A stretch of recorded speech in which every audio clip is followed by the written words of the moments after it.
Hello, I finally got back to Project Sequential Taillight for the Avenger, and actually I have pretty good news. I think I know how to fully do the modification. Um, I'm just starting off with this video to give you a rundown of how I came about how to do it. Back, I forget how long ago it was, but I bought a left-hand lens on eBay for 40 bucks, and it was just a cheap bid, but I needed something to tear apart and mess with. And I'm definitely glad I did, because there's no way you want to mess with your actual stock tail lights, because if you mess up or you get hung up for a day, you have to be able to make it to work in the morning. But anyhow, yeah, I'll give you a summary of the tail light itself and how it actually is put together and functions. The annoying thing with typical tail lights, headlights, things like that, they're held together by silicones or adhesives, so you can put them in the oven and break them apart, then just put them back together whenever you reheat them. But these you cannot do that with. It's doable, but it's just not the best idea to do. Mainly because on the back of it, down here, it's sort of hard to tell. I have to use a GoPro for this, so that way I have both hands. But down the bottom here, it tells you what the plastic is made out of. And if you see this gray area on this weird flange here, they actually use the same plastic to mold the front lens and the back housing together. So there's just a groove of it all the way around. And if I remove the lens here, which I actually did this one in the oven, then you can see the heat actually melted this just so I was able to get it apart. But you can see it sort of broke off alongside here.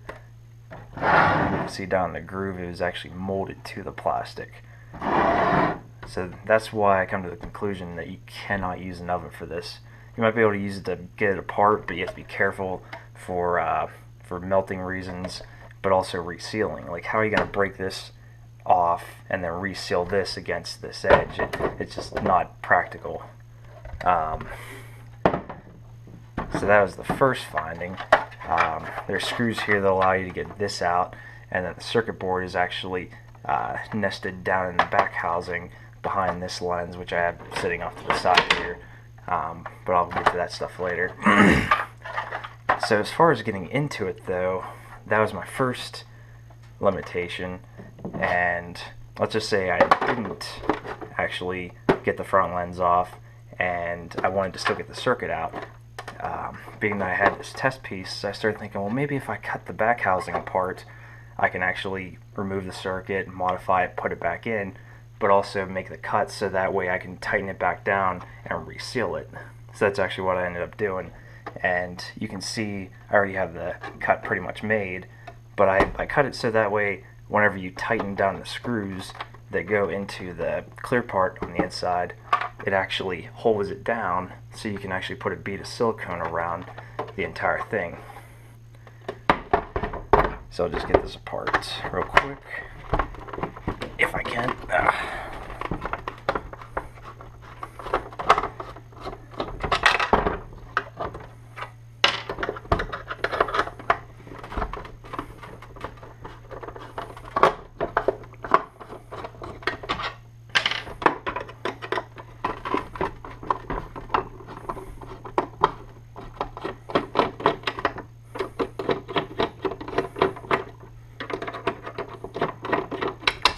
Stubborn.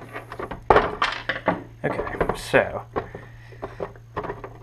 after doing that, I'll just take out the reverse bulb. And you can see the plastic piece that I cut actually comes totally off.